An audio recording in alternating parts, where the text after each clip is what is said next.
Oh, baby, baby. No, no, no. Yes, yes, yes. Maybe. Yep.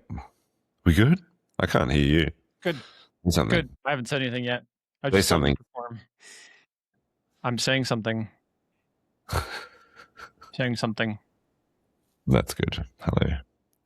Sweetie, have a good show. What you do is so important. Thanks, babe. It's like, hello. Hello, Hi. friend. How's it Your voice has gotten going? deeper, I think. Yeah, I'm still a bit sicko. Well, it sounds good. Just for you, just for the microphone. How you going?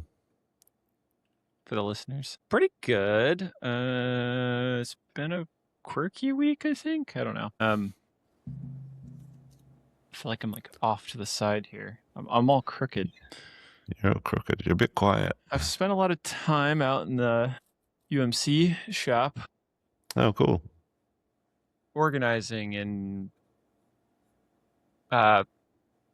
making it less chaotic, kind of fixing some lighting, rearranging lighting. There's just like weird, like a lot of it was left over from how it was before in terms of like where outlets were and stuff. So it just needed some time. So I spent like almost 3 days the last week just like out there, which is kind of nice. It was kind of like Delightful. well, what does Saunders say? Days off in the shop. Yeah. It's weird sitting in here now. I felt a little bit off, like being static. Now I'm just ordering all the stuff that Ricky was marking in our shop. Oh, we need these things, and I'm like, all right, I'll order a bunch of stuff now. Fine, spend money. Because you gave up the office in the second shop to your puzzle man. Do you have a little workstation or anything set up around there, or is it a computer free zone?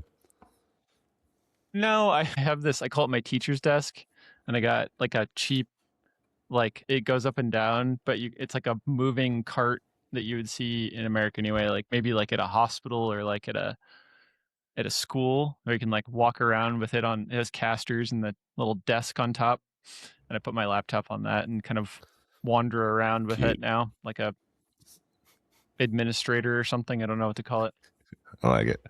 It's just beep incessantly at you. Beep, beep. Yeah, it beeps. How are you?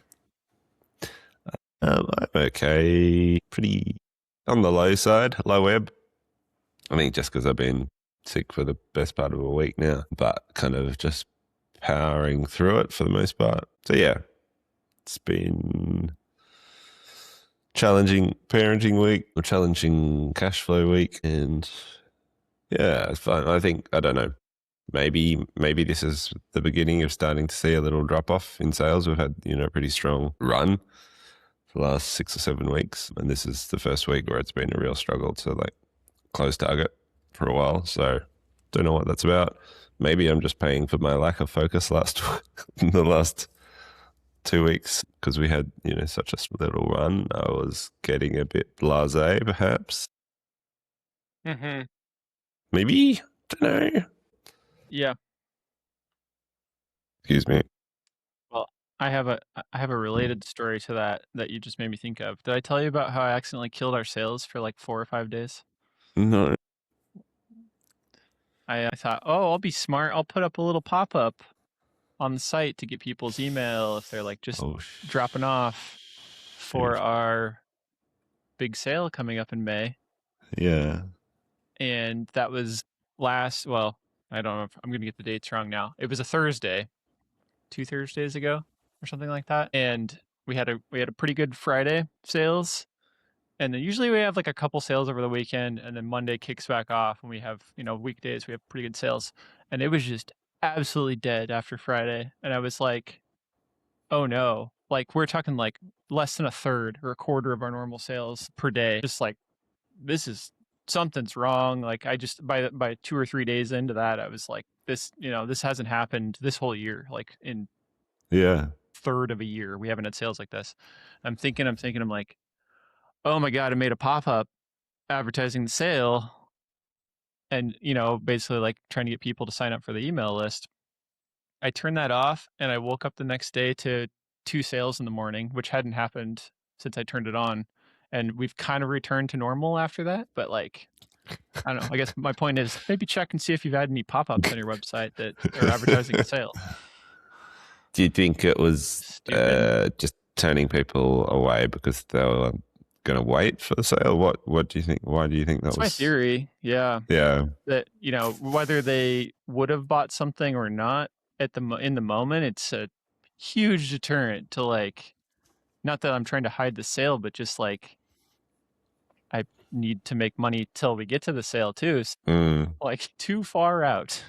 Put notes for next year on our sale notes of like, don't do this. Okay.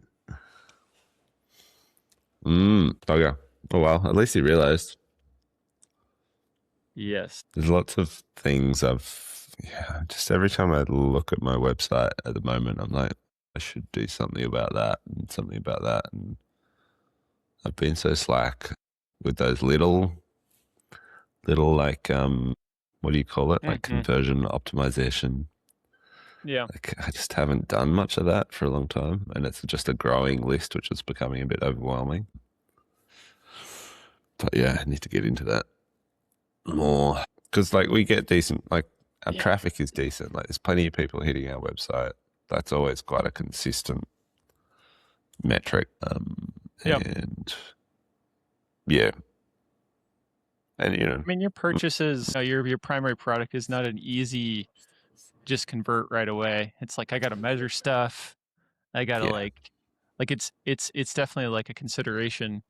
So I suppose if you can like make people feel comfortable that if they make a purchase, they're not stuck with it, you know, like you're not refundable or you know, something like that. I don't know, that you could maybe get more people into like a buy it now and think about it later. think later.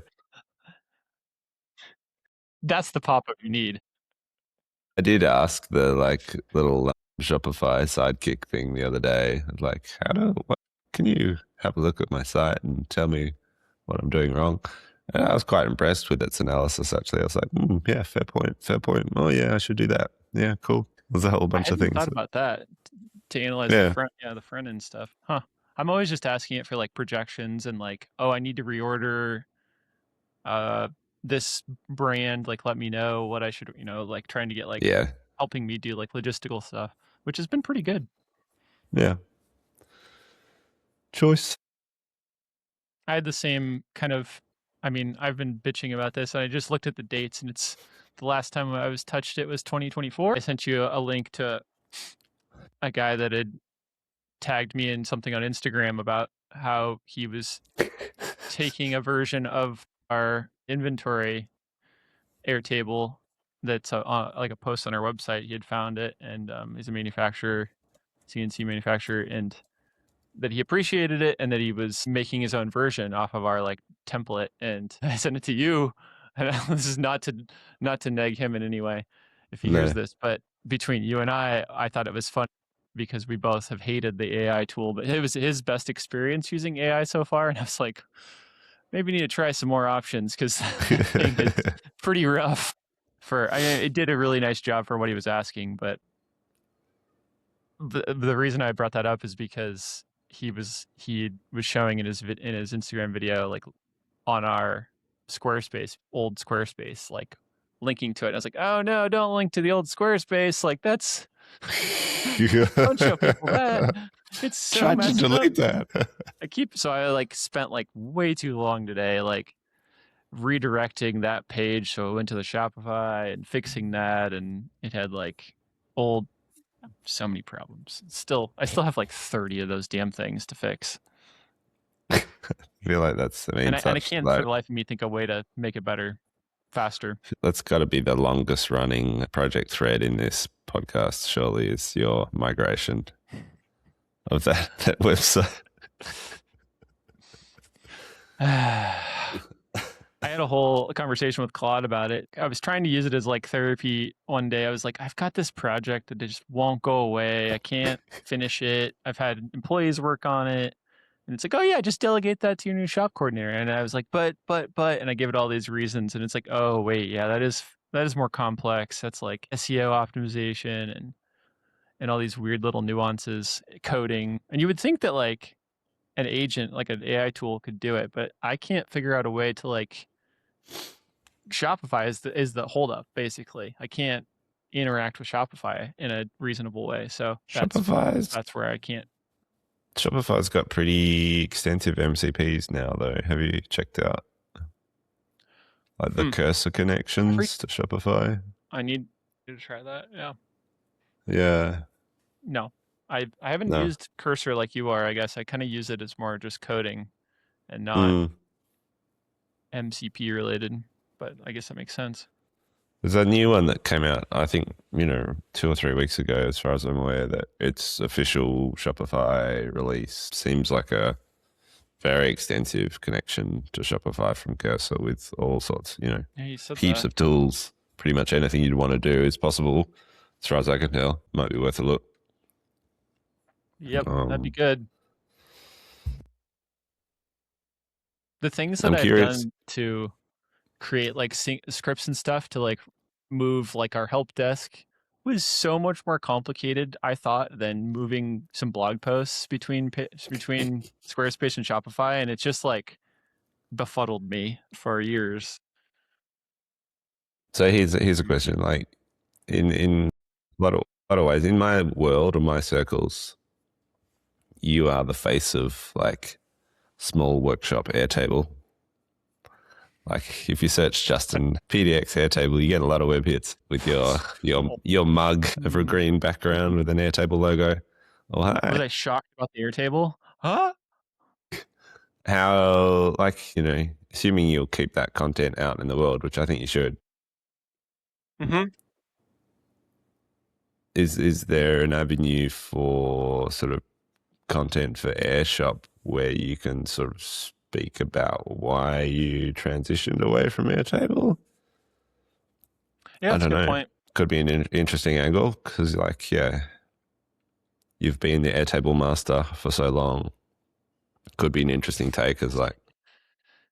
Yeah, no, that's a good point. What prompted you to move away from it? I've definitely struggled to like make that more naturalistic content. It's like, it feels like it needs a decent amount of production compared. I think I've said this before, but compared to just like walking up to the CNC router with a product on it and going, "Here, look at this. This is physical and real." But that's a good point. I did part of what I was doing in updating that blog post so that it was working on Shopify and not on Squarespace, so that it looked right and loaded properly, because the Squarespace is so jacked up. It's like really slow. Was adding a little update banner at the top and the bottom of the blog post saying, "Hey, we've actually migrated to AirShop now." Yeah, and here's a link to it. But it would be better if there was a video on why. You're correct. No, I think that's a great start. Just having redirects, not deleting the content, but having that sort of. Oh yeah, yeah. Check out why we've switched. Blah blah blah blah blah. Right. Buy me a coffee while you're at it. Okay. There's so many old pieces of crap. So it's like you have all these ideas over time, and they just, in a lot of ways, so many of these old things are really hard to. Yeah, I have a lot of them I need to fix. Stop that. Give me homework on the podcast. No. Oh God, it's so messy. So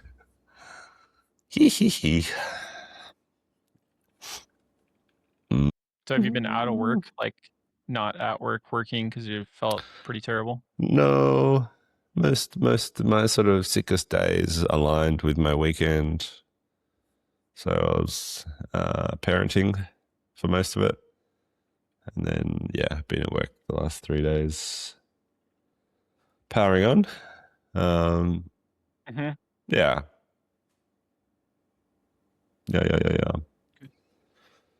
No rest for the business owner. You know how it is. You don't actually get to stop. For the wicked. Wicked. So Something I was going to ask you about. Oh yeah, you've been getting into a bit of parakeet this week, I hear. The parakeet boy. oh, it took me like way too long. I think you said power keep, and I was like, what did I do? Did I make? Parakeet. I don't remember that word. Yes, I've been trying. It's been a little shitty at the shop here, but I was using on my laptop to pretty good success. I think some of the problem is like you need a microphone that's like I don't keep this in front of me when I'm not like Don't you? mine has to be pretty close. So I don't keep it like I'm doing a podcast while I'm just working, I do. typically. I do. And so I think it's Gem is always be podcasting. Well, just for I'll be that. saying at home to my son, and he's always, "Mama, what are you doing?" And she's always like, "I'm cleaning." And then I started saying, "Always be cleaning," to him. So that's our saying to him now. I keep this mic in front of my face at all times for that exact reason, though, just because it improves the quality of my transcriptions. It's so much more efficient for me to have good mic input because I'm transcribing almost everything. And when I go, if I'm working at home, I'll often pull out like the Rode wireless mics and just like jack one in, put one on my collar for the same thing. It's just like I can't stand shitty transcriptions on like I find the microphone on this MacBook Pro is like the worst for like a high-end laptop. It's such a shit microphone. I can't. Yeah, I have a similar gripe, but it's like I will be say like listening to some music on it. Rarely out because I want my kid to listen to it too. It's like some song, and I put it on the laptop in the kitchen, and we're listening. And I try to do like the hey, lady on my phone, like skip to the next song, and it just will say I can't do that. Like it cannot figure out how to do anything on my computer at all. Can't stop, can't turn up the sound, and everything else is pretty capable when you're using your phone. But that's what drives me crazy. Is it hears me great and then just says no. Yeah. So what have you been What am I using? parakeeting? What are you parakeeting? So you had shared that Mac Whisper, right? Is that what it's called? Yeah. Yep. Which I at the time wasn't looking, and I saw somebody share, and it was like $50 or something, which I spend a lot on software, but I just didn't feel like I needed it. I've been using the normal dictation all right. And then somebody posted that they had made this Type Whisper. I don't even know where the heck I saw this. It's basically the same thing, but like has a free option. They use the parakeet option, and there's paid level, like 50 paid tiers that I don't even understand, but you can use it for free. Yeah. Legitimately. Like I'm not like doing anything weird. And it uses this local model called Parakeet. And when I was testing on my laptop over the weekend, it was like instant. Like I'd let go of the shortcut that was recording what I was saying, and it would be like done as soon as I let go. And I was like, oh my God, that was so fast. And like part of what really makes a difference, and I haven't tested this enough, is being able to like get the weird language you might be using. That's, especially if you're coding, or so that you say something strange and it's not just like not typing it or it's gibberish. That really sucks. So I don't know. I've enjoyed so far. It's mostly good. What have you been doing up until now? Typing or using the Mac? Mostly typing. I mean, I type fairly. Typing. What I think is interesting is it's keeping track of my typing speed and then comparing it and how much time I'm saving. And my type speed is like 120, but we both talked about this. Like, you've never said you don't feel very fast at typing, but I've always been pretty quick. It's just dictation is like multiples faster, I want to say. It's like crazy fast comparatively, which I just feel like I need that lately. Like, I don't know, getting things out faster. Yeah, I'm completely hooked on dictation. Like I can't go back to typing. Particularly because I've never learned to touch type, so I'm like I can actually like in that case intuitively touch type a few sentences. I can touch type my name now. There you go. I just touch type my name, but that's about it. I thought that was a joke. No, that's for real. Touch type my name now. Like a middle schooler. And my surname, I'm pretty impressed with It myself. is funny to go from like when I learned to, I guess you call it touch type or home row or whatever the hell they called it. I don't remember. Type, as I would, I guess, call it. I felt like I was like a wizard and I could type so fast because I was so interested, right? Like as a kid in computers and stuff, that when we had typing classes, I was just like, I'd already been typing for years, unfortunately, and it like kind of like mapped my fingers. And I feel like, especially over the last couple of years, it's just felt ridiculously slow, which is interesting to go from what felt like fast to now I feel like it's like almost like a hindrance to have to type to me, which is weird. Yeah. My current workflow involves a lot of voice memos as well, because I think the voice memo app on phone auto transcribes on device now in real time, and it's reasonably accurate. So I'll do, like, if I'm working on a project in Cursor or something, and I walk down the, out to the, if I'm home and I walk out to empty the bins or something, I'll like open up the voice memo app and I'll rant at the voice memo app for like 4 minutes, come back in, copy the transcript and dump it back into the project. And I've been doing that quite a lot. So my voice memo app is just full of like these 3 to 7 minute clips, which I'll never need again, but like they're me sort of briefing an agent on some feature or like whatever I'm working on at the time. Yeah. It's good. I have, Ricky was asking me about this recently. He's like, you're always writing notes on your phone. Like, where are those? Because we were trying to figure out like organization of things. And he was asking where I'm putting notes on my phone. I was like, oh, I have this app. It's called Drafts. I think it's technically called Drafts 5. And it just syncs over iCloud between your Mac and your phone. And there's really nothing too special about it. It used to be kind of more unique, and now it's just raw text that gets synced. And so I write notes there, and I dump stuff into it constantly. And I have like 15 or 1600 like arbitrary notes. Some of them are like I save and update over time, but most of them are just, there's no like passwords or credit cards or anything. It's just like, measurements when I'm in the back of the shop. So I have it at my desk, like just stuff like that. Yeah. Oh, you reminded me, I didn't write this down anyway. I have a confession to make. You started a new task app? Yes. I'm just going to guess. Something wrong with me. I've ding, switched to Obsidian, having heard about it on the fringes for a long time. I was chatting to another dad friend late last week, about a week ago. And your dads are cooler than my dads, apparently. He's been doing a PhD for a few years, and he was raving about how good Obsidian is. And I've kind of looked at it a few times, and they've got that cute marketing ploy of like the cool dynamic, like brain map graph. And he was like, but I have. He was like, yeah, you'll never use that, but it's it's good. It gets people in. But what appealed to me this week is that it's local. So as part of my push to sort of localize some of my systems and my software stack, it means that I could migrate a lot of stuff I already had because it just uses MD files, and it was quite easy to set up. And I've got like a local repository that can be backed up to Dropbox or Git or whatever. Yep.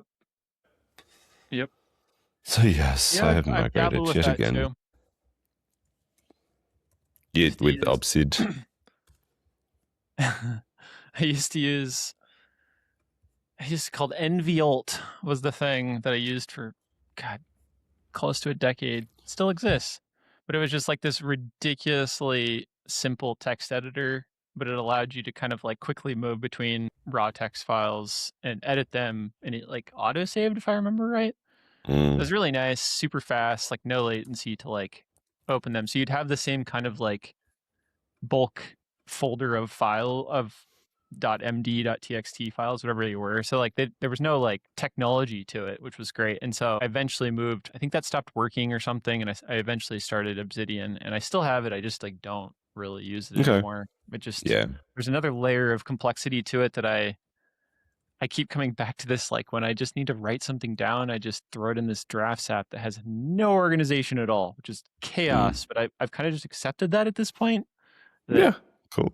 I shouldn't expect stuff to stay there. So Obsidian's cool. I feel like I've heard people try to make like wikis with it. It doesn't work, in my opinion, super well as a team thing. So Yep. yeah. What do you think? How much, what have you done with it? Well, the first night I was mucking around with it, I was like, oh my God, I'm going to import all of Notion and all of Workflowy and delete Notion, and it'll be our team wiki hub and blah, blah, blah, blah. A few hours into that, I was like, no, let's just keep it as my personal notes for now.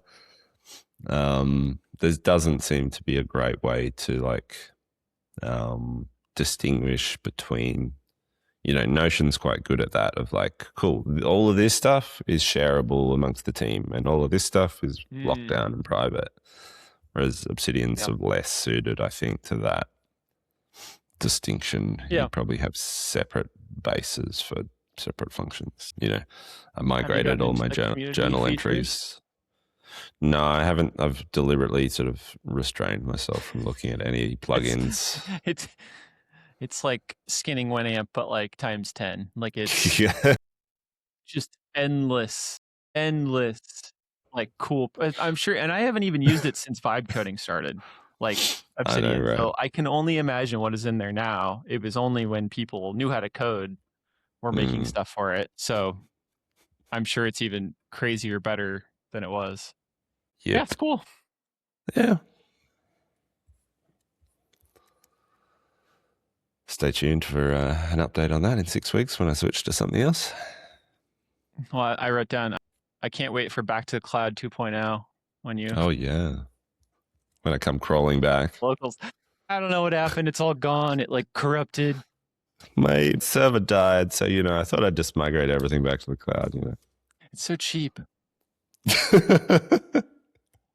I mean, there's this whiplash back and forth where like I've used mostly cloud services, and then like I have like a giant external drive. I had a NAS at one point, way before I needed to. That was stupid, and I spent too much money on it. And then it kind of like started having issues, and it was like getting hacked all the time, like the web cloud to it. This was like 6 years ago. The endpoint where like you could get on the kind of like tunnel to it was like leaked or broken, so that people were trying to hack into them all the time. The one I had, so I was like, all right, this is stupid. I'm getting rid of the NAS. I just got a big external hard drive and have been using Backblaze to back up. Kind of their pitch was as much data as you want on a computer. And I just read an article. My friend also uses it, who does like IT, and he's really into like computer security stuff. So he's always sending me stuff that makes sense for my business to like pay attention to. He knows I use Backblaze. And apparently in their terms of service, they quietly updated that they can just terminate your service if you are basically causing like undue stress on the system. And probably shouldn't be saying this publicly, but I didn't think I had much data on it. It's like a lot of video files and all, whatever's connected to this computer, both my computers. Apparently I'm way, way, way 1% of how much data I have. And so it probably puts me at risk of being terminated, as well as like, apparently they've been like quietly moving certain types of files, or I don't know about, it's like it doesn't back up Dropbox files that are local or like Google Drive, and they just like quietly updated this without telling anybody. So people tried to go recover files and they're just not there. Yeah, stuff that. God, why pay for a service? Yeah. It's been a frustrating week in two things this week which really irked me. One, the shoe company that I've worn for a long time announced that they were pivoting to be a AI GPU service. I was just like, what? This reads like an April Fool's joke. What the fuck? Is this even real? Yeah. It was Well, I just can't remember their name totally anymore. bizarre. What was the new name? I don't know what the new name It's is. All Airbirds, birds. Airbirds Yeah, it's AI like or all birds All is becoming Birds airbirds. It's like, 2. what the actual fuck? Their So LinkedIn bizarre. post is ridiculous about it. Where was that at? And then yesterday, friend sends me a link Yeah. saying that Cursor is potentially going to get bought by beep Mr. Musk. And I'm like, SpaceX wants to buy Cursor. I'm like, what the hell? Theoretically, hopefully not. I know. It's just a thing at this stage, but yeah. Bloody hell. Just that really triggered me actually yesterday. I was like, John, what are we going to do? We need a local LLM stat. Let's buy some hardware. We need supercomputers. Let's spend 30 grand on a GPU and set up our own thing. Just like All Birds, yeah. Oh yeah. They've got GPUs. We can hire this. Great. Yeah. This is a fairly it makes you really it makes you you see these cycles every once in a while, and I think I've just gotten so used to the valuations of companies being, at one point it felt preposterous, and now I'm just used to it. I wouldn't have thought Allbirds being worth $4 billion, the shoe company, at one point was weird. But now that when they sold for $39 million, the rest of their assets and the shoe thing itself sold, it makes it seem absolutely preposterous that they were ever worth $4 billion. What was the investment in? The shoe technology? What? Their sales weren't even close to that, I guarantee it, right? Maybe a couple $100 million. Yeah, it's pretty wild. What? Yeah. I can't find their stupid new name. I suppose we might as well not say it and just give them more. No, I don't need the all the traffic from our audience. Yeah, I know, right? Crazy. Crazy. I got Allbirds shoes as a gift and they didn't fit and I returned them. No. I actually had wanted them for a while and I got them as a gift, so opted out, I guess. Yeah, I used to be a big fan of them, and then for many years there, they were my favorite parkour training shoe actually, because they had amazing soles on them, and then over the years they got less and less grippy. And the last pair I bought were actually kind of crap. So yeah. It's because that's how your valuation drops from 4 billion to 50 million. It's just lack of grip. Lack of grip. We started out the day with one thing on the list, and it was my type whisper. And there was just nothing. It's oh man, we're gonna have nothing to talk about. As if. Needed to rant. I haven't even gotten to my rant yet. Oh, rant. Rant at me. Rant. What are you ranting about? It's an old favorite of mine, but what? That looks dangerous. What is that thing? Vaping? Holy shit. You're pointing that at your face? What is that? Blow you away. Sorry, yeah. Oh, it looks like a flame from that view. Apologies. Go on.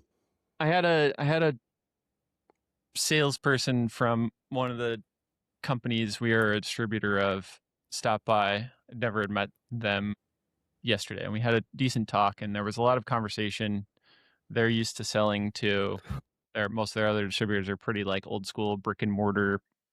I don't know about brick and mortar, just old school distributors where you have an account and you do terms and you don't really do e-commerce. And so he was like, I don't really know anything what you guys do. We don't sell a ton of their products. It didn't quite make sense totally after we added some others. And so I was like, well, I'm interested to potentially expand, what we offer from you, if it makes sense. And so we talked and kind of just had an interesting conversation about the industry and what, where sales of products are going and how certain companies work. And it was helpful. I don't know that it helps sell their product to me. What was interesting about that is he was like, yeah, most of these companies are just terrible at e-commerce, like selling on the internet. And to me, that's like was the entire first goal, and how I wouldn't do it any other way. Like I wouldn't want to sell with accounts on the phone, or like it just there's too much information to translate it, another way. Like it just, hey, I'm not going to talk on the phone either. But it correlated to today when I went to go, well, there's two things. I needed to replace the belt. This is kind of confusing if you don't understand it. There's a belt that goes on the coolant oil separator pickup thing. It looks like a very thin like tube that goes into the coolant and comes back out, picks up the oil that's on the top, and it pulls it out into a bucket, so it's not in the coolant anymore. This comes from like the whey oil, the spindle, coolant separation, all these different things. It's kind of like the gross stuff you don't want in your coolant. Mm-hmm. I think because it sat around so long, not being used with coolant or something, it cracked, and we broke two of them almost immediately. So they were kind of cracked. And so I was like, oh, I'll just get another one. So I tried to go to Haas's website and can't find it. So I contact Haas. They're like, talk to Selway, which is our local dealer of Haas. Took, well, part of the weekend, but took 3 days, 3 business days to get an answer. And the answer was, it's $150 for this little inner tube, like solid piece of rubber that's like, I measured, it's 45 inches long.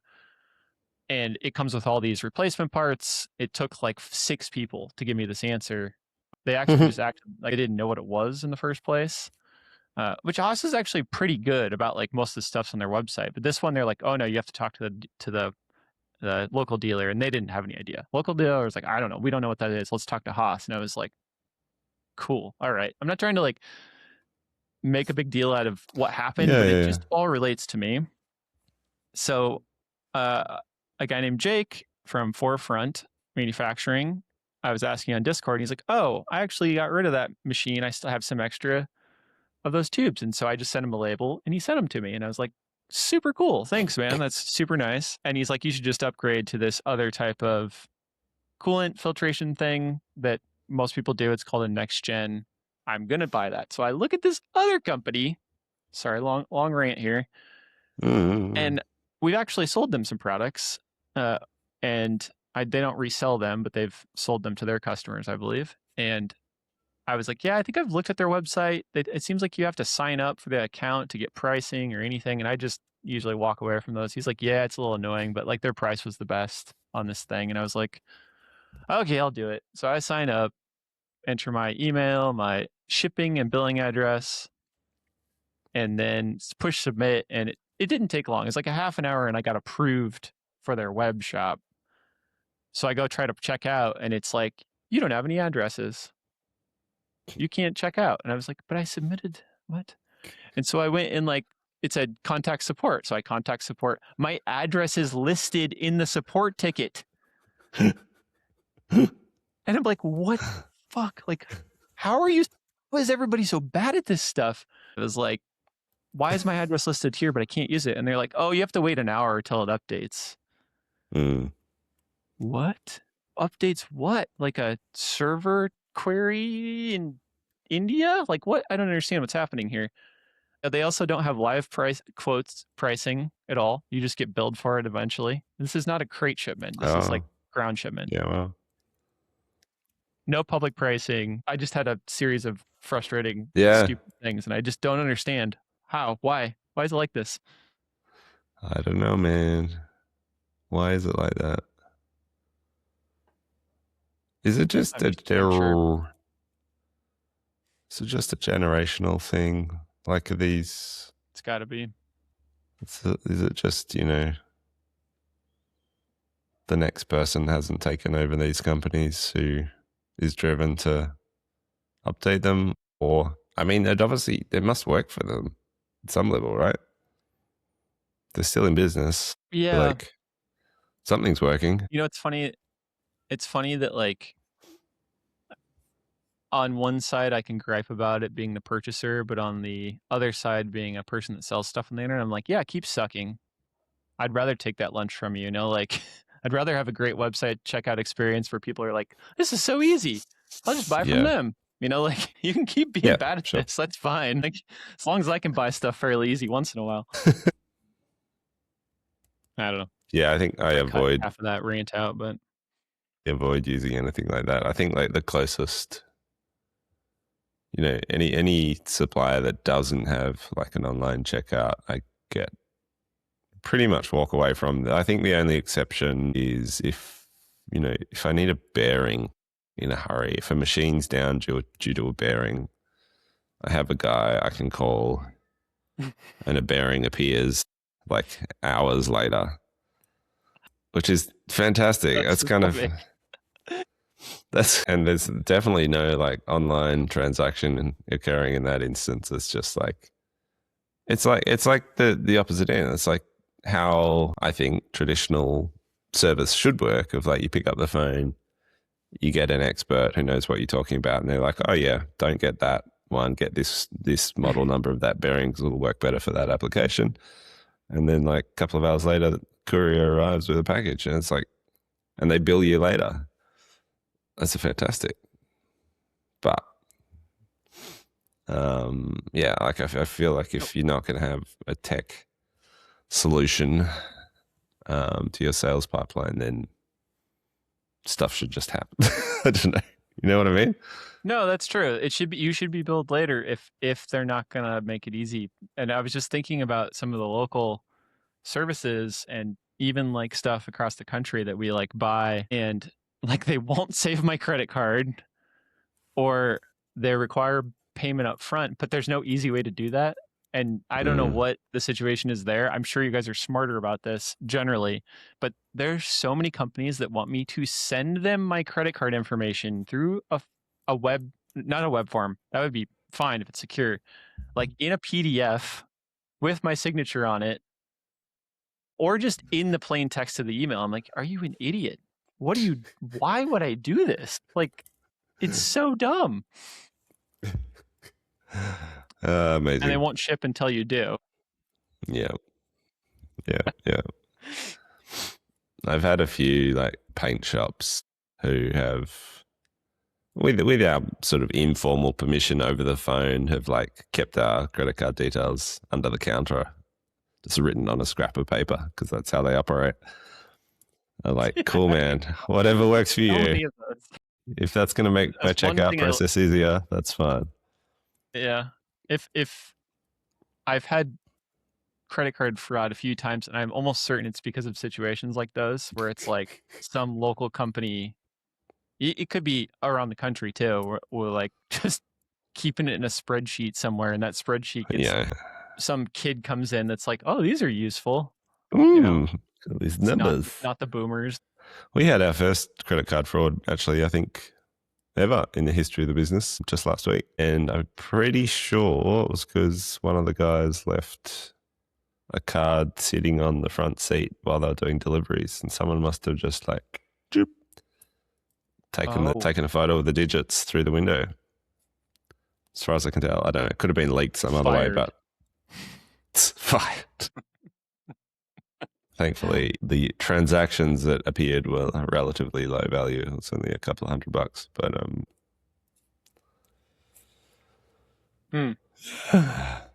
Interesting. There's a nice little feature which I will use at times through Mercury, where you can, I think you said you can do this too. You can create like a vendor specific card number, credit card. That's cool. And so you can basically like, you can specifically trace if somebody's doing fraud. Like, oh, it was definitely that company, you know, like. That's a cool thing. Yeah, we definitely don't have that. That's awesome. That's awesome. That's a nice little, it makes you, I think maybe that's one of the things that feels so nice about Mercury, is it makes you feel like a real adult. Like, oh, they're actually trusting me to like do things on my own, like make an account, or, you know, not be charged for stupid fees. Excuse me. I keep coughing my guts up on the mute button. Apologies. Oh, you haven't been muted. No. Oh no. You haven't. That's one of the nice things about not having to edit the raw files anymore, is like we don't have to listen and mute them ourselves. God, that's right. Beep beep.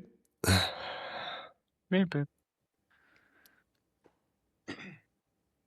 I've been jumping around between books. I think I mentioned before, I've been listening to The Pumpkin Plan.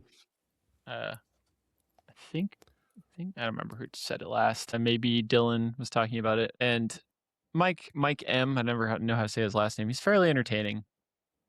And he kind of is like in the audiobook, he kind of like puts in little like excerpts that aren't in the book that it's better than some of these read like I just couldn't continue. I may come back to it. Traction was so dry, like so painfully like old school business book. I just like I just have no interest in it. But the Pumpkin Plan's been pretty interesting. It's kind of a lot of things that we talk about that it's nice to hear in different industries or something about like kind of the synopsis being you get rid of the bad clients and you focus on the good clients and you try to replicate them, whether it's product. I mean, it makes a lot more sense in a service-based role, I think, than it does products, because you can't always like choose your product customers. But yeah, it's interesting enough to listen to and kind of a nice reminder in a lot of ways of like the things that I think I already believed, and like doubling down on who and what we take on as a he talks a lot about like cutting off services that don't make any sense, like if you're not good at finishing, don't do finishing. Yeah. For me, the thing I think that we really needed to cut off, and I'm pretty sure that's going to happen someday if I ever change the website, is like we're not going to do like design work probably anymore. It just never really pays off for us and requires me to do it too. Well, my headphones just failed, so I'm here. I can hear you, but it'll be laptop speakers. Hello, how's that? They do that thing where they lost their like seal. They just lost their. Yeah. Speaking of your listening habits, one of your screenshots in something you sent me, I could see in like the little top bubble. Like I was like, oh, what's Justin listening to? And I like Googled the name of it, and it's some random daily podcast. What was it called? TBTL. Oh, you're on my daily podcast. Yeah, that's from when I lived tried in. Listening. Yeah, there's no way you would enjoy it.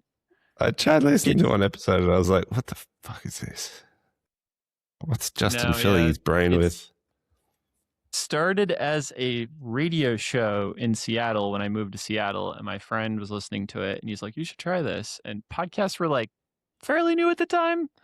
It was like 2012 or something like that. And so I've just kind of like, I don't know if you ever, like I grew up listening to morning radio shows with my parents, like in the car, like we'd go to school or something and you listen to the same radio show. So it's kind of like that for me. Like it's like my digital radio show where it's just two guys I've listened to for a decade. Yeah. And they mostly just complain about like their trash or like my airplane flight sucked today. And it's like completely nonsense, but it's like devoid of political talk or it's just a little safe space to like not think too hard.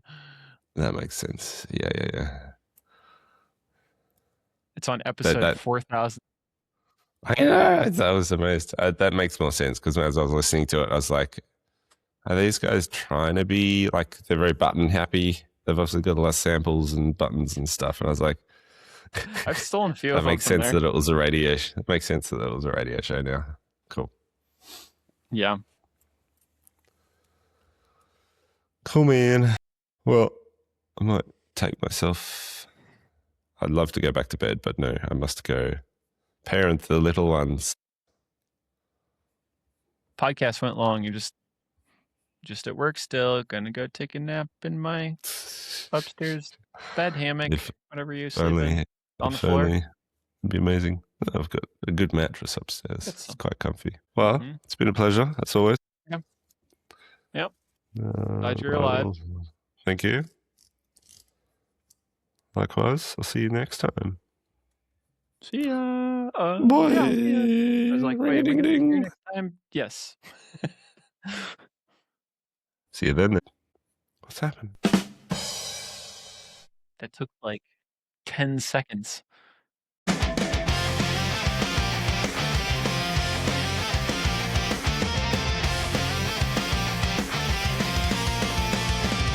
Wore 'em for parkour, best grip on the street. Then the rubber got weak and they lost their feed. Sold the whole operation for 50 million flat. Now old birds is their birds, can you believe that? 4 billion to nothing in the blink of an eye. Shoot tech to GPU, who the hell wrote this lie?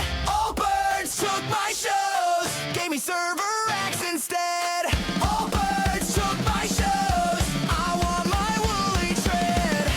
Whoa, whoa, just give me rubber soles, not neural net chips. Whoa, whoa, this A pivot's giving me the terminal shit. Then my buddy blew up my phone with the link. Mr. Mask wants cursor and my kitchen sink.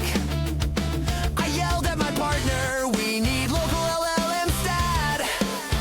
30 grand on GPUs before they murder the chat. Supercomputers in the workshop, just like Goldberg's AI. If the cloud goes down, our models will survive. Old birds took my show.